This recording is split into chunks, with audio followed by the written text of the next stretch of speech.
Hi guys, so we finally have an update on the CAT results, and CAT results are going to be up today by 5 p.m. on the official website. You can see the announcement out here, and this time it's actually for real. So the notification says that CAT 2020 results will be declared by 5 p.m. on January 2nd, 2021. So today's D-Day again, and you will be able to actually download your scorecard by logging into the website of CAT. It's the same website, by the way.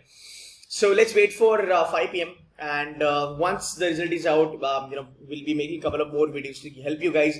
What should be your next step? Once the results are out. So again, I hope you take it lightly. Don't worry about anything. Like jo bhi hoga, just take it with a lot of positive attitude.